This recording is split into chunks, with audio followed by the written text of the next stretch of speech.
Hi, I'm Crystal. And I'm Karin, and you're listening to the Rom-Com Detectives.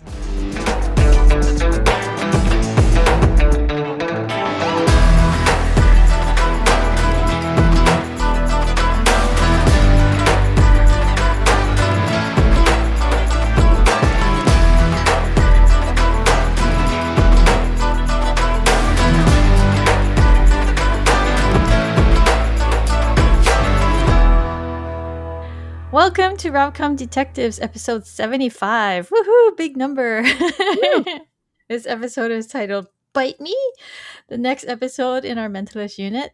Today, Karen and I will be breaking down the 5th episode of season 2 called Red Scare. This episode originally aired on October 29th, 2009. It was written by Ken Woodruff and directed by Leslie Linka Glatter. So before we get to the case briefing, I just wanted to mention that episode 70 featured Tim Kang. So if you haven't listened to that one, it's a rom-com division episode and it's centered around the X-Files. So if you're an X-Files fan, be sure to check that one out. We haven't been able to get Tim on Mentalist Unit because it's kind of like a conflict of interest with TV Police. So I wanted to get him on the podcast anyway. So I thought, oh, since he's an X-Files fan, and there's news heating up about the X-Files reboot. It's actually filming in Vancouver right now. Oh, wow. But yeah, so if you're into X-Files, please be sure to check that out. Tim was really a really good guest. Okay, case briefing. What does the DVD booklet have for us? This one is so good, you guys. Ghostbusters. The team investigates a homicide in a haunted house. Also, Rigsby and Van Pelt finally lock lips. I like that also. Title relevance, the house has been haunted for 80 years, and so it's scary. I guess they just throw... Oh, actually, red, the house is like made out of red brick, right? So Oh, it is, yeah. Good call.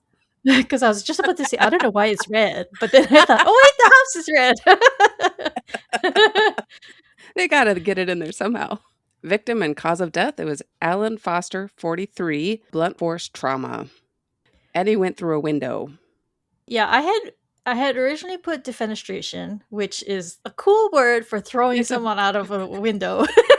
It's a very fun word. Yeah, but and so I originally put that, but then as I rewatched the episode, I was like, oh, he killed him before he threw him out the window. Like he threw him out the window to cover up the murder. So man, yeah. It was almost cooler. But the CBI is involved because the small town sheriff's department has never investigated a homicide before. Which is funny because I thought they were saying that the guy Walter Beckworth, I thought they said that he was murdered too, supposedly. Yeah, but that was 80 years ago. Oh yeah, okay. So I guess their current department. Good point. The location is Eagle Creek, California, which is not a real town, from what I could tell. Okay. There was a Eagle Creek River that's pretty significant in California. So I added to our rewatch checklist the locations thing to look for is like this general small town thing because I think we saw a small town in Paint It Red when they went to go look for the painting guy. So I have to go back and add that one. But it's basically, I think it's basically the Warner Brothers lot, this town area. So, and actually I'm going to go take the Warner Brothers studio tour next month. So I'm so jealous. Keep a lookout for Eagle Creek, California. The killer in this one was Drew Abner, and his motive was greed. Dun, dun, dun. Guest stars, there were a lot. There was Matthew John Armstrong. He was Deputy Fisher, and he had such a small part, but I liked the little banter thing he had going with Jane, like how Jane kept heckling him. Oh my goodness, what was up with that? But he's been on American Horror Story, Heroes, and American Dreams. There was Ron Canada. He was very familiar looking. Yeah, he played Philip Ramey. He has over 150 acting credits. Like, you've probably seen him in something. But he's been on Jack Ryan and House of Cards, Boston Legal, The West Wing, and The Shield, among a lot of other things. But I think he's just got one of those faces, and he's one of those character actors where he's usually like a boss guy at like an agency or a Yeah, judge, I could or see that. Yep. yeah, he's got that deep voice and that like presence about him. So he's Yeah. just, I don't know, he looks very familiar. And then there's Christina Chang. She played Lillian Foster. She's from 24, The Good Doctor, and Rizzoli Niles. And she was actually in an episode of Lucifer. She was the killer in Saint Lucifer. Oh, wow. That was the one where at the charity event, like Lucifer took her up on stage, and yeah, she was like embezzling his money and stuff like that. Okay. So, and then there's Dirk Cheatwood. He played Jeb Haas, and oh my god, he had such a small part, but he probably has the most acting credits out of everybody. He's been on 413 episodes of General Hospital. I would never have guessed that. And then there's Michael McMillan. He was Derek Abner, the killer, but he was Steve Newland on True Blood. Very unlikable guy. And he was also on Silicon Valley. And then last but not least, there's Frances Fisher. She was Victoria Abner. She has been in so many things, but probably what I remember her most from is Titanic. She was Rose's mother, right? Okay, yeah, she's the one I had to look up because I was like, I know her. Know her from something. Yeah, she's also been on The Sinner, which is actually a really good detective show, by the way. I think it's on Netflix, but I really recommend that. She's on The Rookie. Her last, I don't remember her, but her last name is Nolan, so she must be John's mom. That's what I was thinking too. Yeah. I don't remember I don't though. either. And then The Shield, and she was also in an X Files episode. She was like a spy, like doula or something for Scully or something like that. I'm sure if Neil was just listening, she's like, "Oh my god, I can't believe she just she called her." I probably got it wrong. She's like, Jane's skills in the episode: lie detection, cold reading, illusion, and Karen put down riddle deciphering. Yes, and writing too. He wrote a riddle. Oh yeah. All right, let's get to the episode breakdown. So it opens with a man alone in a house at night. He hears a voice and he goes to investigate, and his eyes widen at a bright light. And then it goes to the next morning, and he's been defenestrated. Had to get the word in, right? And he lies dead outside. And Lisbon, Jane, and Cho arrive, and they're shown around by the deputy, the one that starts going head to head with Jane. And his Poor guy. poor thing, he didn't even do anything, right? Jane No. is just picking on him. He's like, "Did you kill him?" I mean, we've talked about this many times before, that Jane just like outright asks people blunt things just to throw them off so he can read them. And I feel like in this case, he reads him, he realizes, no, he didn't do it.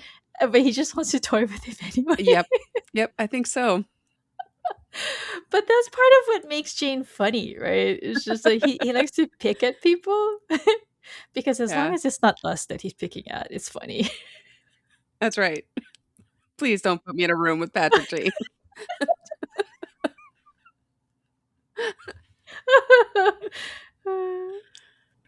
So this poor deputy is telling him, "Oh, it's such a shame because he seemed like such a nice guy." And Jane calls him a liar and says, "You didn't like him. You didn't like him one bit." And I like he does this to the guy Raimi too later, right? He's just Yep. like, "No, you didn't Yep. like him." But he lays out this theory on why he didn't like him, and then he asks if he killed him. And Jane notices that Alan has something in his hand, and he reaches for it. Lisbon scolds him. She's like, "Jane, gloves!" Finally, there's Yes. procedure. Th this is the episode we care about gloves. I love to see it. I know I think it's the only episode. what happened to Rigsby gloves in Dozen Red Roses, right? Yeah. I don't think we see Rigsby wearing gloves. It's just the ladies. It's just the women who are being responsible in this episode. Police patriarchy. Inside his hand is a brass button with a B, and the deputy and Jane is like, "Oh, I better look at the deputy because he's gonna find out if there's anything that he's hiding. And he does react. And so he asks, "Oh, does it mean anything to you?" But he denies it. So they go inside the house, and the guy's talking about how, oh, there are signs of a struggle that rules out suicide. But Lisbon's kind of snarky, and she's like, I love "Well, this. the smashed window kind of eliminates that too." People committing suicide usually open the window Open first. window. So Jane comes in and he asks the deputy, "Oh, what's troubling you?" And he's like acting confused. And he knows that something about the button bothered him. So he pesters him about it. And he says, "Well, the B could stand for Beckworth." And that to him, that means Walter Beckworth. And he was the original owner of the house. And people say he haunts the house. And he says that he like heard stories about this ever since he was a kid and stuff like that. So but then Grace and Rigsby arrive, and she's talking about volunteer work she's doing at a homeless kitchen, and she's so happy about it, right? Yes. I'm so befuddled why they put this in here. But it's just to aggravate Rigsby, because I Rigsby does not guess. like that she's. There are men at this homeless shelter. She's meeting people.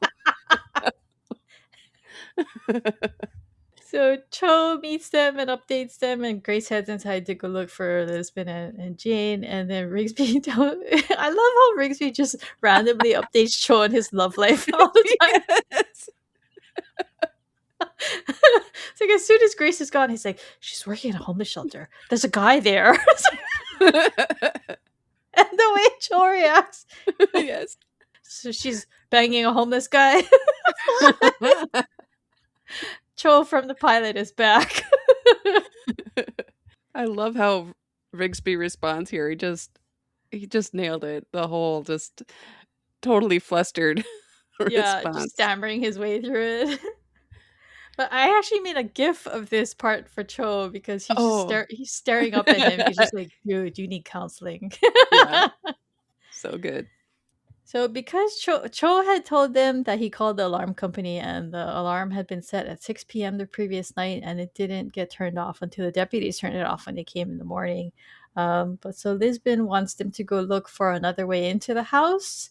So Grace and Rigsby go to do that. Before they go, Jane asks Grace, spiritual sort, if she believes in ghosts, and she says that she believes that spirits survive death and that troubled ones can make themselves known. So I guess she believes in poltergeists.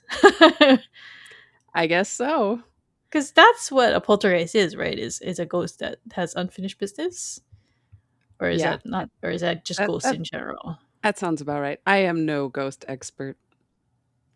But Rigsby scoffs, and Jane tells her, "Tell me if you see one." So back at the CBI, Cho and Lisbon question Foster's wife. She says that she was at home in San Francisco, not at the house, and that her husband was. What did she say? He was intending to stay there for like a whole week or something, right? I'm not sure if it was Because the week or the or a weekend. month or He something. likes Yeah. to spend a month in a house before he makes changes to it. Yeah. So To he's get the booking some vibe. hours. Yeah. But she points them to Victoria Abner, who is a descendant of Beckworth, and she lives in town. And she was angry because after they bought the house, she claimed that they stole it from her, and she sent them a bunch of scary emails.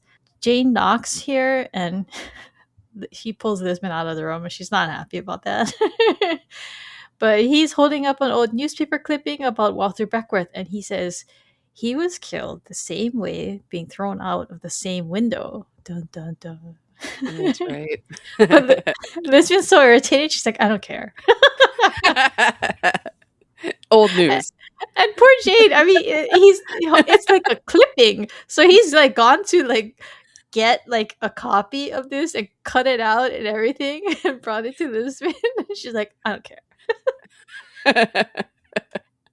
But he finds out, oh, that's the widow. So he goes into the room and he asks her if her husband had heard any strange noises or seen any apparitions. And she says, "Yeah, actually, he did. He heard groans and it looks like things were being moved." So, of course, Jane is like, "Ooh, ghosts." And she's like, whatever, it's an old house. He's used to it. So Cho looks up Victoria Abner, and there was like apparently a restraining order out against her. So Lisbon sends Cho to go talk to her. And I like this little scene because Jane's like, ask her about the ghosts. And she's like, no ghosts. Did you see him behind her? He's like, "Shh." Like, nah, don't listen to her. Ask about the ghosts. But Lisbon tells Jane that ghosts don't exist, but he tells her they only don't exist because she doesn't believe. I do like that quote, but we'll save that for later. Yeah. So Grace and Rigsby, we go back to Grace and Rigsby. They're searching for the entrance and they're talking about ghosts. And he asks her, "Oh, are you gonna keep volunteering at this kitchen?" Really hung up on this. Oh, yes, he is. And she's just like, "Oh yeah, because you meet the kind of people who have the same interests as you." And it's just like I was just like, why doesn't Rigsby just say, "I'll come volunteer with you"? Yeah, Rigsby, step up. But they find a door in the back of the house that has a new lock on it that's opened. They go inside and there's a bunch of power tools missing, and there's a burnt out cigarette on the floor. Jane walks through the town of Eagle Creek. He stops at an antique shop, and the owner, Philip Ramey, comes up to him and asks. And Jane asks him about Walter Beckworth. Then it goes to Cho, who's talking to Victoria Abner. This was a very good all business Cho scene because she's like ranting and raving about the guy Foster, the victim, and he's like telling her, "No, that's not how it was. It was like this." But Cho basically explains to us while trying to calm her down that she was initially happy with this hill because she couldn't afford the taxes on the house, and he wants to know why she changed her mind. And she comments that Cho has a very good aura. This is very thrown in there because she comments on two people's auras, but that's about it, right? She doesn't. We don't get any three other three three. total. Yep. Oh, who else does she talk about? Oh, Um, Foster. Yeah, yeah. But Cho just says, thank you. thank you. So she says that she was mad because he had told her he was going to preserve the home, but then she learned that he was actually going to gut it. But Drew insists that she's incapable of hurting anyone, and then right in the middle of this, Jane calls Cho and he asks him, "Did he ask about the ghost?"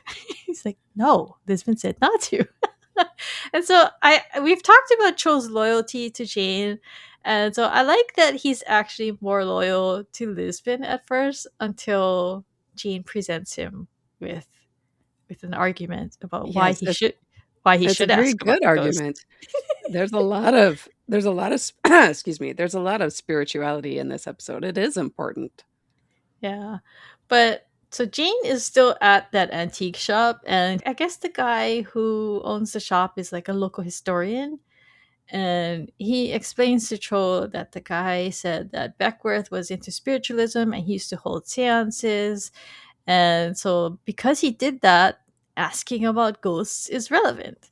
And so, he waits a bit and then he asks Victoria about the ghost. And she says, "Yes, that's my grandpa Walter." And she says that he used to visit her as a child. And I think she's saying that he used to visit her as a ghost, right? Yes, yeah, Yeah, that's yes. yeah. Mhm.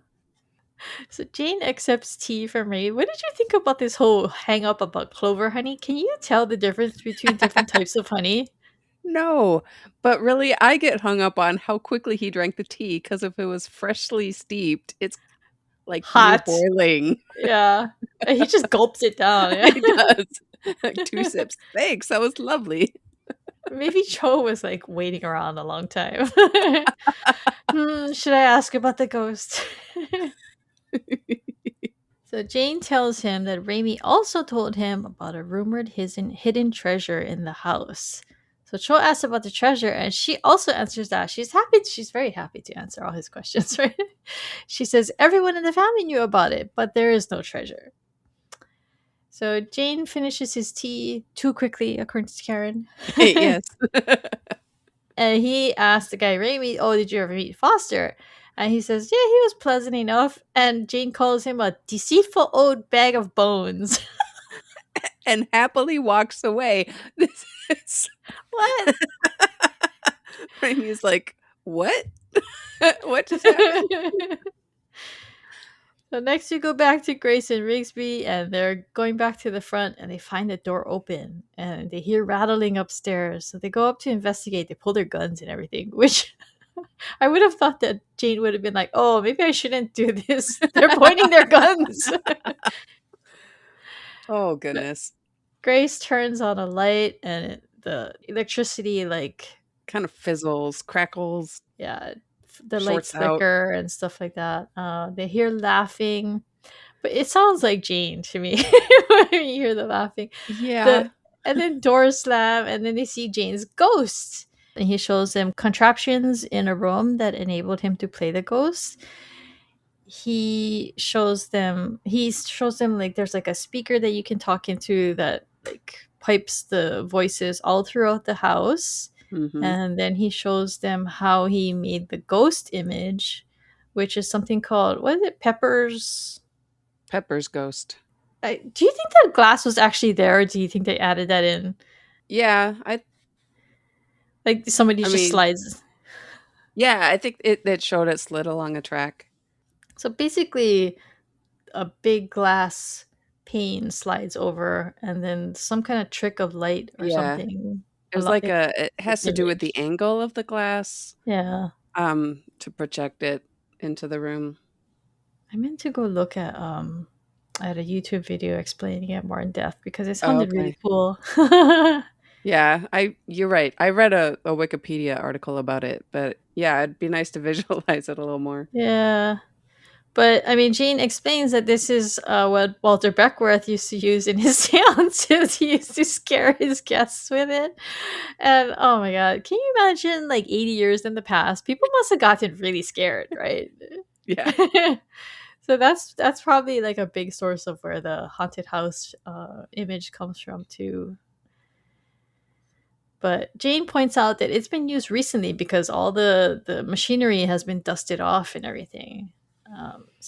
He says, "Oh, someone used it on Foster," and he speculates that whoever did it just wanted to scare him. Maybe they didn't intend to kill him. Grace asks how the killer got in because they still haven't found. Well, I was confused because the place in the back where they were with the power tools, was that not like another way into the house? Like, it was a weird room, right? No. I It almost think looked like an empty swimming pool. yeah, I think I read it was a pool room, pool Oh, house. okay. Okay. It was very narrow, though. Is Yes, it that like was. It's hard to yeah, is that like the kind of thing where people just use it to like swim back and forth or something? I have no no idea. I've never been rich enough to have a pool inside my house, so I wouldn't know. So Jane explains that he had learned that Beckworth was a bootlegger and that the house was riddled with secret passageways. And he shows them one that he found. He taps a hidden button, and it opens a door. And he sends Grace and Rigsby into this dark tunnel. Says, "Oh, I'm gonna go outside. I'll meet you out there." And so, do you think that Jane sent them in there together on purpose? Because he kind of, I don't know, he, I think after this point, especially at the end of the episode, he can sense like something Oh, between yes. them already, right? So do you think Yes. he kind of put them in this situation on purpose just to kind of like see what happens kind of thing? I I don't think he was that deep about it, but it's hard to say with Jane. But they were already there, like, they already got put together by Lisbon, right? Yeah. To investigate together. They are together a lot in this episode. Yeah. Rigsby must be enjoying that. So Lisbon heads to a pool hall looking for a man named Jeb Haas because I guess the deputy Fisher had told her. I guess she told him about the stolen tools, and then Fisher told her, "Oh, he's the local thief, so you should go talk to him." So she goes to talk to him, and she brings him in because he's being difficult. And I felt like there was more to this Jeb this little Jeb storyline, but it got cut down kind of a lot because I don't know, he felt a It little yeah, it out feels of very abrupt. place. Yeah. Yeah. Imagine being known as the local thief. I I know, mean, does really, yeah. that not affect how you operate in life? So it goes back to Grace and Rigsby. They're walking through the tunnel, and Grace hears something, and Rigsby jokes that it's a ghost. He offers to explore more while she goes back upstairs. And so he makes this comment that I was a little confused by, and I will be the first to admit that I know nothing about wine. So if you know more than me, you can you can correct me. But when she says, "Do you think it's worth anything?" And he says probably not good any it's probably not good anymore. And so I was just confused because I thought wine that ages and Yeah. is stored properly should be good, right? Or is it just that it wasn't stored properly, so maybe it went bad somehow? Yeah, I think it's because I mean, it is a wine cellar, so it is a place that is designed to hold wine, but Yeah, I yeah. think just because it's been abandoned for so long. I uh was reading I'm not a drinker at all either, but I read that many modern wines are designed to drink within a few years. hmm. So, wines can go bad over time, like, they can Oh, turn to okay. vinegar or the corks can go bad. Mm, So, okay. being that it hasn't been supervised, it's just been kinda left in this cellar for so long. That's interesting. I'm like Cho, I don't drink. So back at the CBI, Cho questions Jeb, and he says that they found some of the tools that were missing from the house in his truck. He's a very smart local thief, let me tell you. Yeah, he like shows him the cigarette butt. He says, "We're probably gonna get a DNA match on this." And so he denies killing Foster or going into the house, but he says, "I've got some information you're really gonna want." And he says, "I'm not going to tell you until you get me a deal for the theft." And Cho's like, "Oh, but what about tax evasion? You haven't paid taxes since like, I don't know, like the last 6 years or something." And he gets up and he's like, "Well, I'll let you think about it." And then he finally just tells him, "I saw a BMW in the woods." And his wife was sitting in it just watching the house. And when he's like, "Are you going to help me with the tax evasion?" Cho's like, "Nah, I was just lying about that." But I was a little confused by how Cho presented it because what did he say? Like he was saying, "Oh, you want a deal for this? What about this?" So he's saying that he would only get a deal for the theft, but not the tax evasion. So he still needed help with I know, what are they planning to do to this poor guy? that. But also, like it kind of sounds like he actually didn't pay taxes for those years, which is why Cho's scare tactic was so effective. So shouldn't he be worried about that? Yeah, I feel like it's a bit of a plot, we're just gonna gloss over that part. Yeah. So we go back to the tunnel again. The cuts here are kind of like back and forth, kind of a lot. Rigsby's Yeah. flashlight dies, and Grace screams when she feels something on her leg, and they She start. let loose. I She know, was really, yeah. that was like a horror scream. But they start to have a moment. He changes his mind, and when she turns away, he finally just tells her, "I love you. Screw the rules. I need you." The way that he says it, "I Oh, yes. need you." I was like, "Oh wow." He was holding that in for a while. Yeah, yeah. And he says, "Unless you stop me, I'm gonna kiss you." And he's just leaning in. He gets close enough to touch his nose to her face. And then Jane cracks open some wood and he bursts in. He's like, "Hey, I found it." Poor Rigsby. Poor Rigsby. Jane looks super excited, though. He found the entrance. Yeah. And I'm sure he saw something. Quite possibly, yes. So Cho and Lisbon go to get Mrs. Foster again because of what the guy Jeb said. And Jane calls her and tells her about the other entrance. They hear arguing, and it's Victoria Abner and her nephew and Lillian Foster walking on the lawn. And the two ladies get into a literal brawl in the grass. rolling around, throwing punches. screaming and kicking and everything. Cho says, break it up. And Lisbon says, he said to break it up. So Oh, at the CBI, they're talking to Lillian again, and she explains that Victoria had asked if she could rent the house and she's not going to be living there anymore. And she got really upset and lost it. And when she said that, I was just like, well, I mean, she's just asking to rent the house. She's not asking to buy it back from you or anything. I don't know. But I guess it's because her husband just died. So Lisbon asked why she lied about being in San Francisco on the night of the murder because she was actually watching the house. And she tells him that her husband had cheated the previous year, and so she thought maybe he was having another affair, so she was watching him. And when nobody showed up, she was really embarrassed, so she just left.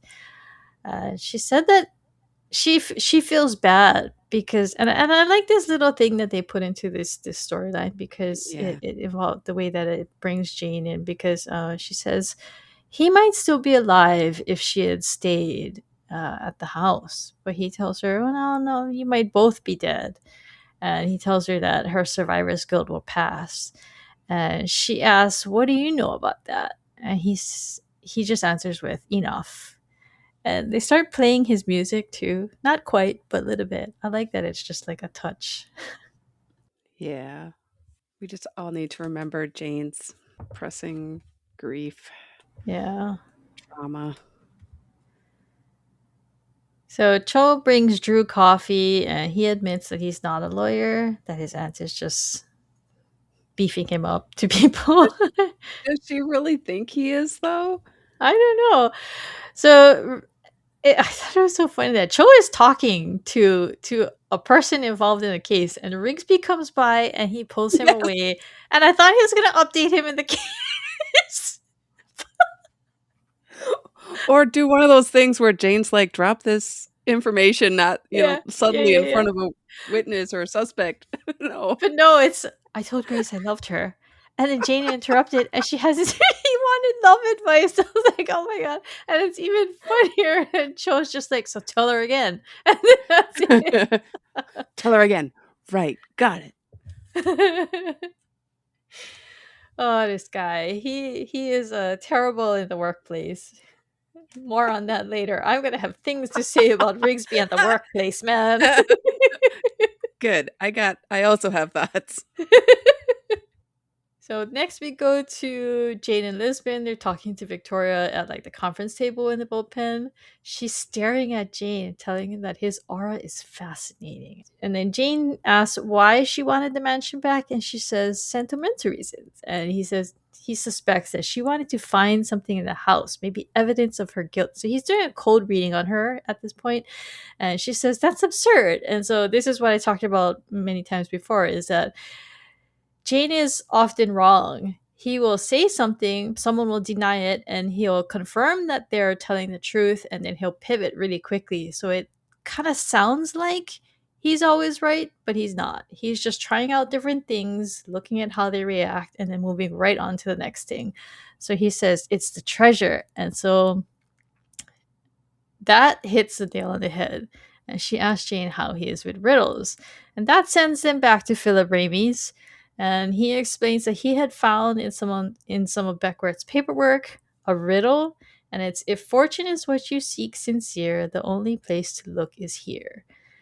He had told Victoria about the riddle, and then she had already sold the house to Foster. And Lisbon's like, why didn't you mention it before? And this one is Yeah. very snarky this episode. Yeah. He says he didn't think it was relevant, and she's like, it's motive, it's very relevant. Jane reveals that they kept quiet because they wanted the treasure all to themselves. They didn't want to share. And Raimi tells them that doesn't mean that they killed him. And Jane says that whoever did it only meant to scare him. And he points at Fisher again. He's like, I like the guy's just like, stop that. And the But way that Fisher has all the resources. He could have done it. I like the way that Jane fake glares at him too. He's just like, I'm watching you. So Raimi shows them the letter and Gene sniffs it. He said it smells good. And he notices that here is spelled Hear. Raimi had assumed that it was a mistake, but Jane says that there are no mistakes. So did I write that down? I think this is probably the point where he figures it out. Are these people just not riddle people at all? I don't know. I mean, it's a pretty big clue. Jane has everyone gathered at the Beckwith mansion, and he explains about the here thing, the misspelling, and he says that it's the key to the clue. He to ask everybody to give like words that come to mind when they hear the word here, and everybody gives like their different inputs. And Jane spots a covered piano, and then he inspects it, and underneath the the underside of the piano, he finds a secret box, and he opens it, but it's empty until he opens a false bottom and finds another riddle. And this one says, to find fortune and riches, one doesn't need help. All one must do is look to oneself. So here, like, Jane and Lisbon are acting, right? They're just Yes. trying to set it up so that they're just trying to set it up so there's like a certain situation. They do this from time to time. What should we call this? Is it like a group sting? Where basically they gather a bunch of people, they set up a scenario, and they Yep. wait for the one Yep. person to come back, right? Yep. Yeah, but we're not in on that part Yeah, until yeah. the end of their conversation here. But yeah, so Jean pretends that he doesn't know what it means, and Lisbon gets really annoyed, and she kicks everybody out, tells Joe to lock down the house, including Jane. And then I know. It's like Jane's not looking for the treasure either. I think a lot of people like who ship Jane and Lisbon really like this scene too, just because the way that they tease each other. He protests and she yells at him. She says, "Bite me!" And then he's watching as everyone leaves so that he can talk to her like without them hearing. He's like, "Bite me," and that's where we get our episode title. Yes. Yes, the debate was, do we have the title named Bite Me or Bite Me? Bite me. And because she asks, "Was it too much?" And he says, "A smidge," and he starts critiquing her some more. I didn't write it down, but he just, oh, I like that. So next we have Grace and Rigsby sitting in the car in the dark, doing terribly at a stakeout. But well, that's the thing too, is that they like, because it's a sting, they don't want the killer to be caught outside. Oh, yeah, that's They true. need to get through. But so he probably But they said, didn't "Let's seem have." to notice the guy anyway, right? No, they did not. They did not give a heads up. "Hey, he's going in." They're just having their awkward little conversation. Yeah, it's like a miscommunication kind of. They're one of them is always talking about the other thing at the at the wrong time. Yeah. But she says that their relation it's not the right time for them to get together, and she suggests, and then he's like, "Well, what are we gonna do for the stakeout?" And she says that they should separate. They should one of them should patrol, one of them should wait, and they go back and forth about it while the guy sneaks into the house. But it's revealed to be Drew, and he because of the riddle about looking to oneself, there was some dirty mirror in the room. He goes into the house and he breaks it, and that's when Gene turns on the light and they catch him. It's kind of a very Scooby Doo kind of moment where they turn on the light. Yes. It's like, aha! Yes, it is a very Scooby-Doo episode. Especially with the ghosts and stuff. Yes. But she asks if it was just for the money, and he explains that he spent years hearing about the Beckwith fortune from his family, and that when his aunt told him about the riddle, he wanted to get Foster out of the house because he deserved this fortune. I didn't really understand like why he No. felt so entitled because he had a real chip on his shoulder about why he deserved this thing. I thought he was gonna go into how like he put all of these legal like expertise resources or whatever into like trying to save the house or something like that, but he didn't say anything about why he felt he deserved it, just that No. he's a I mean, family like, member. and his aunt's out of money by this point. Yeah. because the house has drained her resources. So, I mean, what does he think? It's so confusing. And like He's just super entitled. we don't meet his parents or anybody else. It's just him and his aunt. Like, so did he stay in town just for this? I have no idea. Yeah, like I said, I feel like a lot of stuff got cut, a lot of backstory. So It's because what's really important is Rigsby and Van Pelt. yeah. So But Lisbon arrests him and he really wants to know, was there anything in the box? And Jane shows him a key and he's like, well, what does it open? And Jane's like, zip. He like makes a zipping motion over his lips.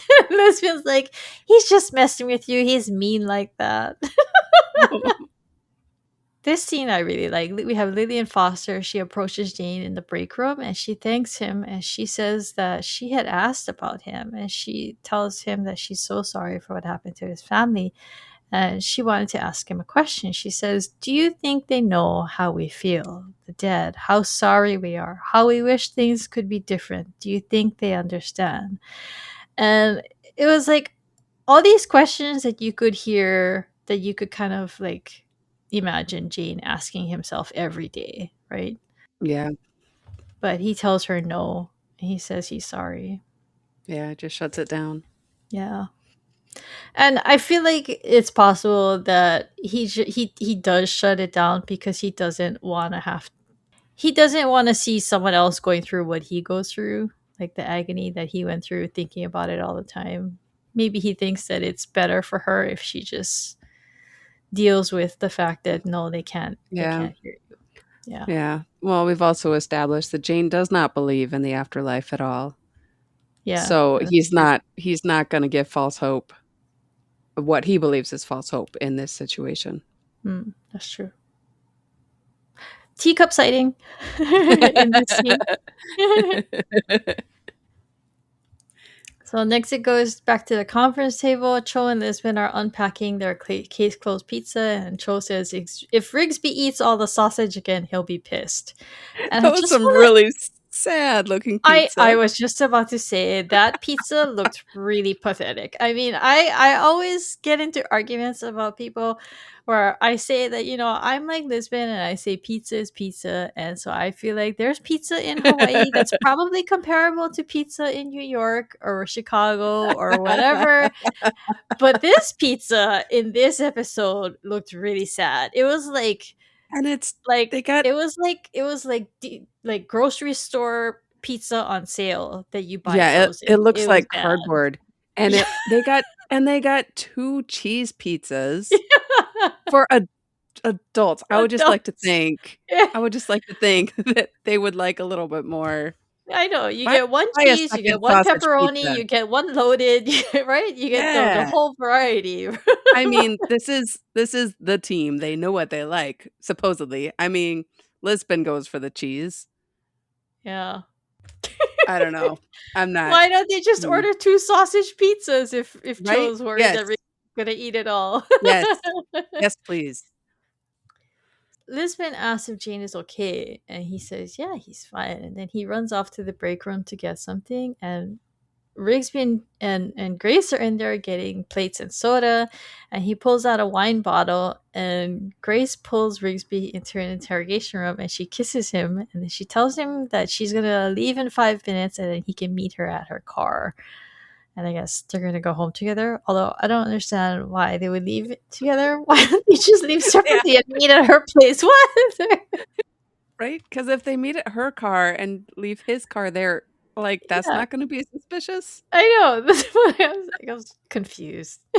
Just Logistics here to of make meeting out up. in her car? I don't We're ruining know. everything about them right now. It's so romantic. So Jane pours wine into plastic cups and Cho sniffs it, but he doesn't drink. And he asks, oh, what did the key unlock? And he says it was Beckworth's fortune. And he implies that they're drinking part of it and it was worth tens of millions of dollars. And that's where the episode ends. with everyone sniffing their cups.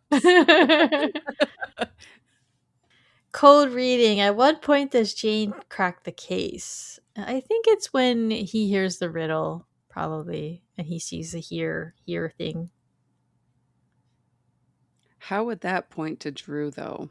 Oh yeah, actually, yeah. Maybe it's just that's where he comes up with the scenario to catch the killer, basically, I Right, guess. because does he really did he know who was gonna come through the Yeah. door? Yeah, that's true. Or Yeah. was he just setting the trap? Yeah. Okay. All right, hot reading. Pepper's ghost is named after John Henry Pepper, who invented the illusion in 1862. That's pretty cool. Yep. And then the Beckworth home used in the episode is located at 929 Buena Vista Street in South Pasadena, and it was also used as Lady Heather's house in CSI. Rewatch checklist. Just been moments. I put down Jane begins ragging on Lisbon's acting skills. This is something that he does throughout the series. And then, like I said earlier, I added the small town set. Okay, so we have Painted Red and we have Eagle Creek. Nothing added to Punch List Suit Watch. I might have missed one, but I only have two written down. So he starts off with a light gray suit with a dark gray vest, and then he has a blue and white striped shirt that has thick stripes, and then he ends with a charcoal gray suit with a navy blue vest and a solid blue shirt. Cheat watch. I added Lillian Foster because, or Yep. maybe not Lillian Foster. I should add Adam Foster, right? Not Lillian Foster because Alan. oh, Alan. Okay. Because it's like Alan Dean Foster, but without the Dean. Okay. So victim Alan Foster cheated on his wife. Nothing added to Revenge Watch. Nothing added to Red John. Nothing. Nobody showed their badge. Yeah. No, uh-uh. Okay, Jane's hair meter. My rating is an 8. I thought his hair looked really good. This is like my baseline Jane, where I think he looks like Okay. just this is where he should always be. Oh, it's funny because the first scene where I was like, "Oh, I should check his hair or pay attention to his hair," I was like, it was kind of like just shaggy and floofy, and I Hmm. was like, "That's no good." But then later, it was like perfect, and I was so I'm not sure what to give it. So I wrote down 7, but I All mean, right. Okay, so our in-depth hair analysis from Expanse Lover. She says, "Now this is more like it. Look at those curls." And I think they finally ran out of greasy-looking hair product to put on Simon's hair. The curls are freer in alignment with the playfulness of the episode. The blonde highlights show more, especially in the outdoor scenes, again in the lightheartedness of the ghost story. Patrick is having fun in all the scenes except with the widow of the victim. I don't know if it is the lighting during the interview scenes with her, but his hair looks darker in those. Overall, this is so much better than in Redemption at the beginning of the season. I give it a 9, but could be convinced to up it to 9.3. I'm saving higher scores for future episodes, but the urge to run my fingers through those curls is getting harder to deny. nice. Okay, favorite lines. Mine was some who's I think it was Deputy Fisher says, Yeah, I think "What's so. this guy's problem?" And Lisbon says, "That would take way too long to answer." I put Jane's quote, "Ghosts don't exist in your mind, but if you believe they exist, then they exist." I think that's so true. Hmm. I just feel like it's just such a great summary. For me, from my perspective, I don't believe in ghosts, but I think if you're looking for evidence of them that you're going to see it. And for the Chozinger of the week, I was torn. I first put, "Dude, you need counseling." But I think what really takes it is the when the guy's worried about the tax evasion and Cho says, "Don't worry, I was lying about that." All right, we're going to take a quick break and we're going to come back with a new Memory Palace quiz.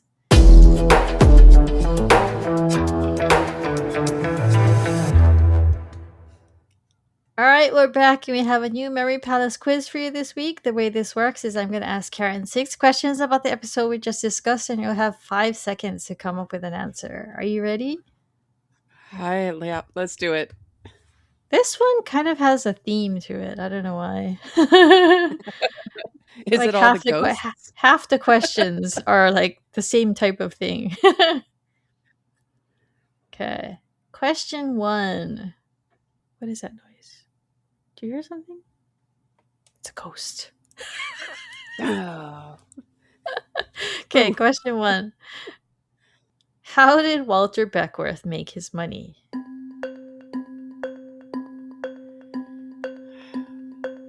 bootlegger. Oh, very good, very good. I was worried about there. I was like, "What's the word? Prohibition? No." Okay, question 2. What is the killer's actual job?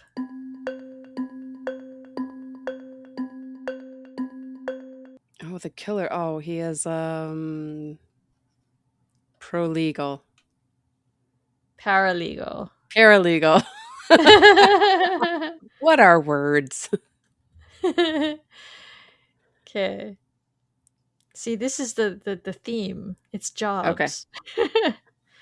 gotcha. What did the victim, Alan Foster, do for a living?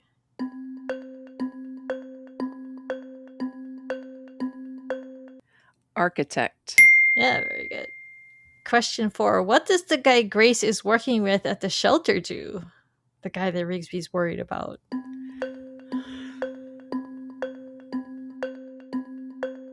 Did they actually say or did they speculate? Yeah, he says. Um, I don't know. They talk about him being like a chef. Is that Yeah, right? chef. Yep, yep. Whew. That was my answer. Okay. Those are all my job related ones. Now we can go to regular questions. What does Jane call the ghost trick?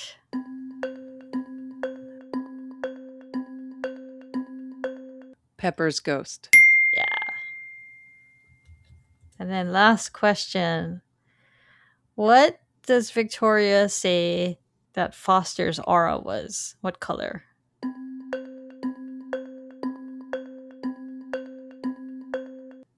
Dirty pink. Hey, very good. Almost perfect. I give you 5.5. Because Thanks. you said pro legal. I did. Paralegal. Okay. So, any last thoughts about the episode? I really like this one. It's a fun episode. I like the whole haunted house thing and the whole progression of Grace and Rigsby, and it was a good kiss too. So, Yeah. I feel like this one has such a different tone, and I don't know what exactly it is, if it's the music or how much they weight the character moments in this over the plot. I love the characters mm.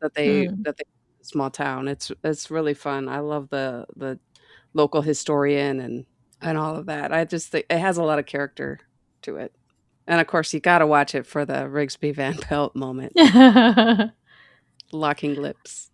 So, one last thing I wanted to mention is that I was a guest on a podcast called Stan.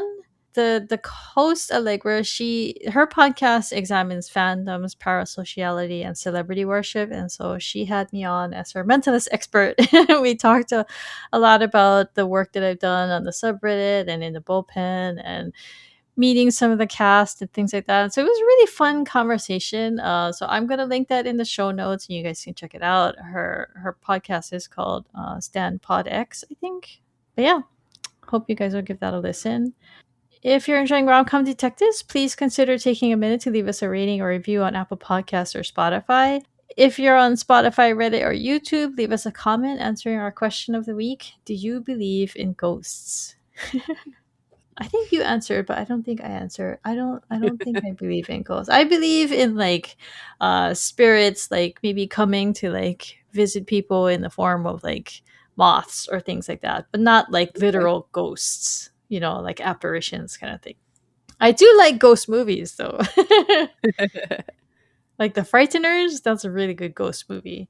And then there's always Poltergeist too. So If you'd like to join additional conversations about The Mentalist, you can visit the Mentalist subreddit at reddit.com/r/thementalist, and you can join the Mentalist Bullpen Discord server at discord.gg/mentalistbullpen. To contact me and Karin, email us at host@romcomdetectives.com. Follow us on Instagram, Blue Sky, or Threads at romcomdetectives. If you'd like to ask us a question or tell us your own thoughts about the episode, you can leave us a voicemail or text message at 1-650-733-XOXO or 9696. This episode of Rom-Com Detectives was recorded on June 5th, 2026. Rom-Com Detectives Mentalist Unit is co-hosted by Krista Watanabe and Karin Lubbers and is produced by Pico's House. Thanks for listening, everyone. We'll catch you guys next time for our breakdown of Season 2, Episode 6, Black Gold and Red Blood, which I will say Woohoo! is probably going to be done in person. Yay! Me and Karin are going to meet up, and we're actually going to meet with Neosha from Castle Unit 2. So there's going to be 3 rom-com detectives in one area. We're going to try to record Black Gold and Red Blood together in person. It So it's gonna be hopefully great. that goes well, audio wise. But it's going to be a lot of fun, and we can't wait for you guys to listen to that one. So stay tuned. Until then, bye, everybody. Bye-bye.